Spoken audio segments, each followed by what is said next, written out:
Good evening and welcome to tonight's regional news. We start with a story from Brazil. With more than 380,000 dead, Brazil has the second highest COVID-19 death toll in the world. However, Brazil's COVID-19 vaccination program is being put at risk by people failing to show up for their second shot, with 1.5 million people missing appointments for their follow-up doses needed to maximize protection, according to the health ministry. Specialists say that it is particularly concerning after a recent real-world study from Chile found that the Sinovac-BioNTech COVID-19 vaccine, which has accounted for some 80% of Brazil's program, is just 16% effective after one shot. Until this week, more people were dying in Brazil of COVID-19 than anywhere else in the world, with President Jair Bolsonaro widely criticized for opposing lockdown measures. India has now surpassed Brazil in daily deaths. The ministry has said the problems are not due to a shortage of shots, with second doses held back to ensure availability on schedule. But with so many second doses left over, and with the promise of future deliveries, the health ministry changed its guidelines last month to allow for all shots to be rolled out as first doses. In Barbados is getting assistance with the cleanup from the La Soufriere volcanic ash from the United Nations UN.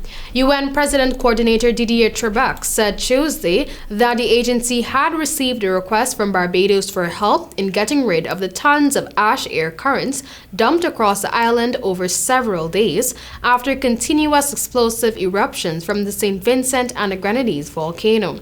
Trebek indicated that there was a positive response to the Barbados request, and the UN would be deploying a multidisciplinary team of experts from the UN Environment Program to advise the island on the cleaning up of the ashes, disposal, as well as the environmental cleanup.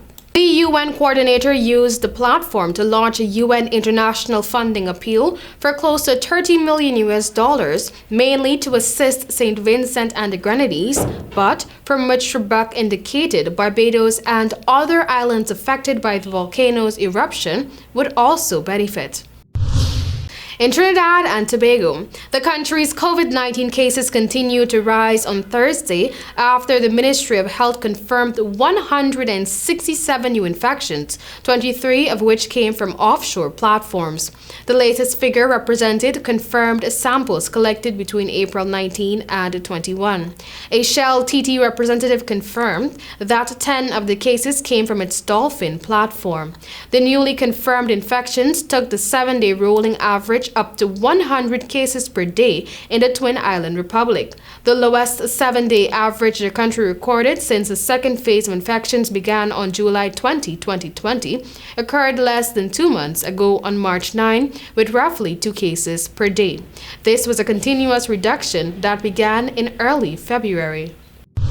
The Pan American Health Organization, PAHO, is urging people to get vaccinated against the coronavirus COVID-19 only through national immunization programs and officially authorized the mechanisms, warning that doing so outside these channels can be dangerous to their health. The recommendation comes in response to reports of counterfeit or unauthorized vaccines in some Latin American countries such as Bolivia, Colombia, and Mexico, and press reports of vaccines being administered outside authorized national immunization programs.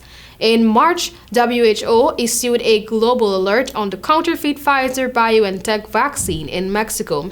It said substandard, counterfeit, and unregistered vaccines can lead to an increased prevalence of COVID-19, potential adverse and even toxic or fatal events, and loss of trust in the health system, as well as social and economic consequences.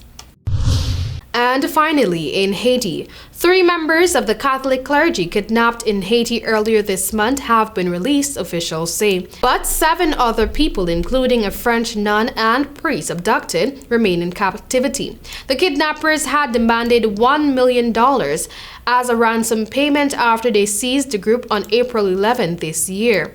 Haiti's President Jovenel Moïse has vowed to do everything the law allows to secure their release. It is not known whether any any ransom has been paid. The attack happened when the Catholic clergy were on their way to the installation of a new parish priest. A police source said that a gang calling itself 400 Mazawo was most probably behind the abduction. Kidnappings have surged in Haiti, with the Catholic Church describing the situation as a descent into hell. That was all for tonight's regional news. Thank you for joining.